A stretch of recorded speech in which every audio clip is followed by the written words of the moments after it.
Sally and Joe have been friends for many years. Over that time, Sally has realized that Joe is not honest with her 10% of the time. Sometimes it's an honest mistake, other times he's outright lying. But either way, 10% of the time, the information is wrong. So one day, Joe tells Sally that he flipped a coin and it came up heads. Should Sally believe him?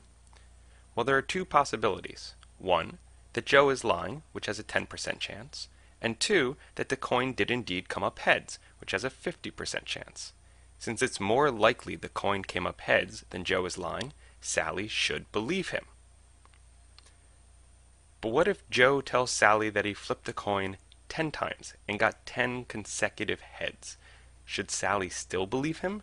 Rather than making a gut reaction, we can give an accurate answer to this question.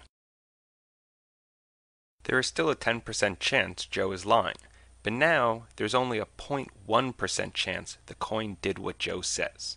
It's more likely that Joe is lying than the coin giving 10 consecutive heads, so no, Sally shouldn't believe him. The moral of the story is you shouldn't believe everything you are told, especially if the probability of the person being dishonest is higher than the probability of the event they are describing. Now, we've all heard the saying, extraordinary claims require extraordinary evidence, and the religious communities know this all too well. Imagine if I told you my friend Bob was the Son of God. That definitely counts as an extraordinary claim, and you probably wouldn't simply take my word for it. But what if I told you at the party last night, Bob turned the water in the Brita water pitcher into wine? You might be more inclined, since that is definitely some extraordinary evidence. Miracles are the foundations of the three Western religions, from which they claim authority for the supernatural.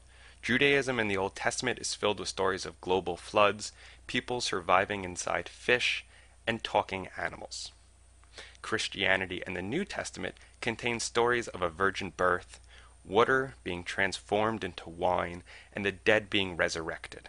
And Islam with their prophet ascending into heaven on a winged horse. Those who proselytize for these religions use the stories of miracles as their sales pitch, because without them, you really only have the word of some random guy. The question is, should you believe someone's claim of a miracle? The general definition of a miracle is an event that requires supernatural intervention to have occurred. By this definition, miracles are proof of God. Let's be clear. The Virgin Mary appearing on toast is not a miracle. Cancer going into remission is not a miracle. And a sports team winning against all odds is not a miracle, as all of these have natural explanations and occur quite often. A miracle, by definition, is the explanation with the lowest possible probability, simply because it defies the laws of nature. Well, that's up a huge problem. If a man on the street or a book in your local house of worship claims that a miracle happened in the past, should you believe it?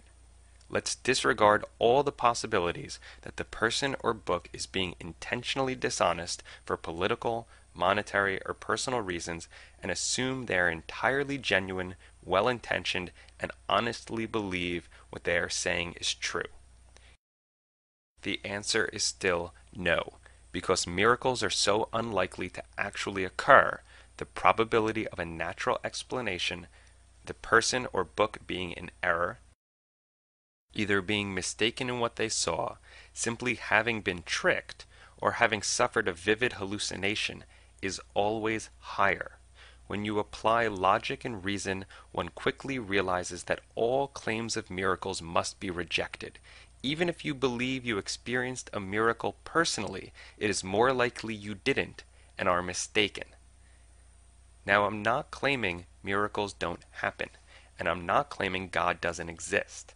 But what I am claiming is that logically miracles should never be believed, and without their authoritative foundation, what are the major religions of the world left with?